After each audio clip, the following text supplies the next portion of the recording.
Good morning, good afternoon, good evening. This is Alan. We're going from the hashtag Walk with Lunch channel.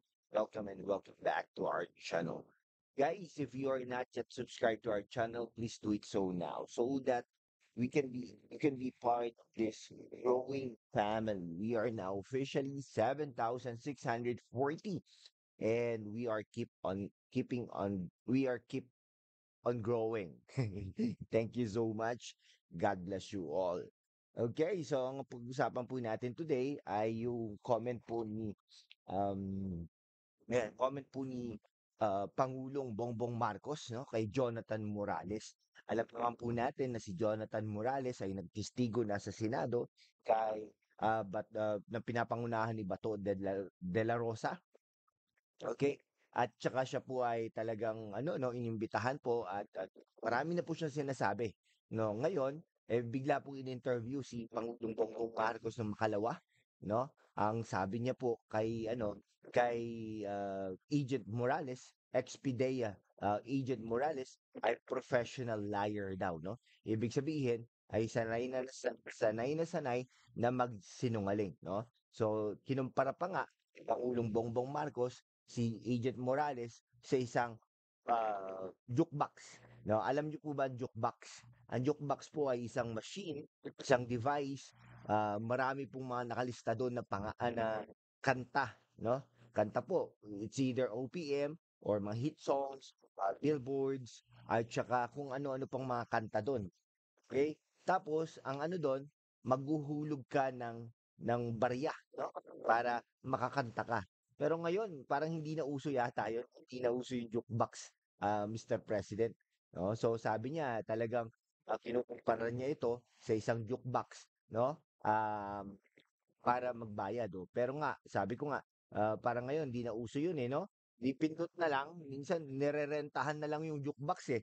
Nirerentahan na lang 'yun tapos, ikaw, no? Any songs you want para 500, 1,000 pesos ang isang jukebox eh.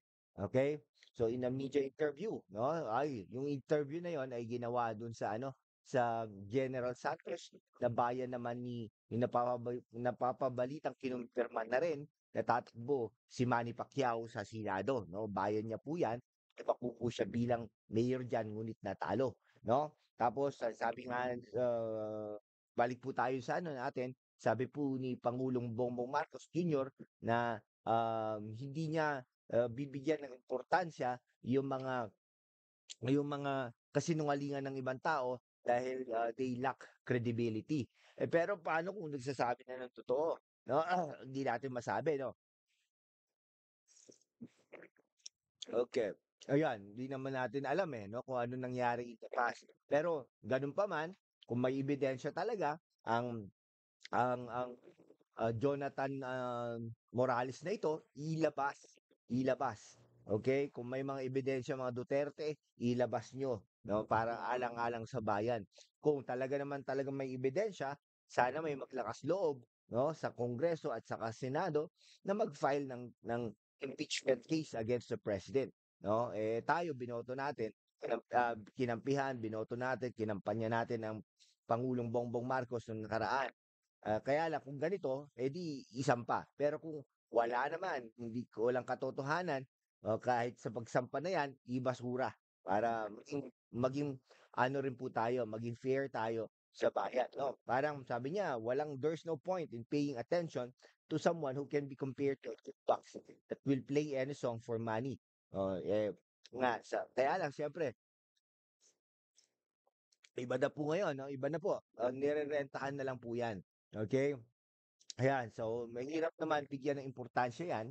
This fellow is a professional liar, parang jukebox. Basta maghulog ka ng pera, kahit anong kantang gusto mo, kakantahin niya, kaya walang saysay. So sabi, gano'n, no? Parang wala, no?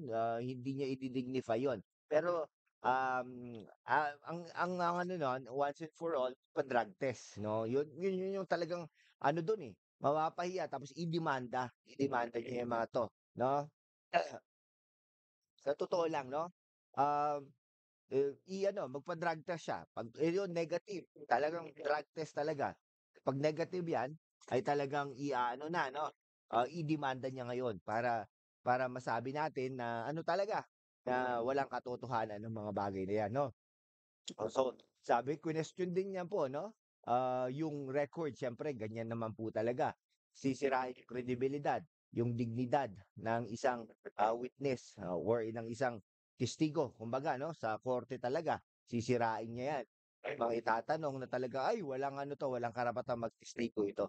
Okay, so kine-question ni Morales, according to resource persons in a Senate hearing, had many court cases. Pero ano kaya yun?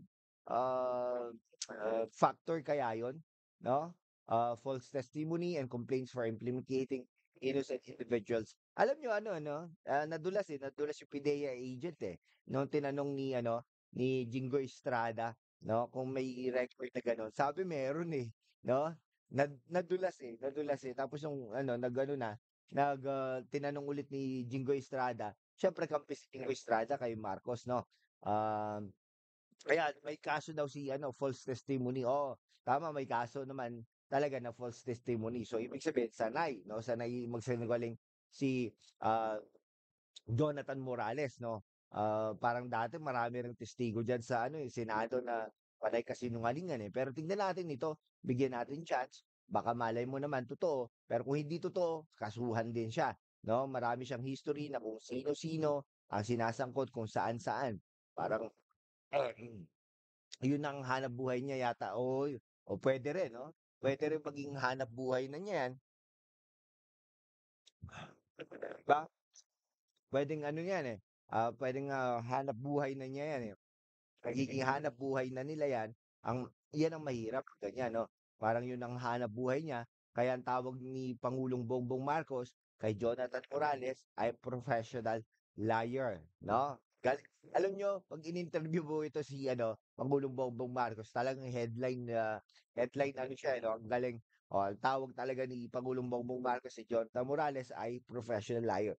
So, pero sumagot naman si ano, eh, 'no, sumagot naman si Jonathan Morales, eh. Sabi niya, hindi naman daw niya sinasangkot si Pangulong Bongbong Marcos. Sinasabi lang niya na, in-interview niya, 'no, in-interview niya yung ano, kinukuwento niya, eh, yung, informant na yon, yung confidential, informant na yon, ay kinukuwento niya 'no, kasi nagpakitang litrato daw, eh, daw.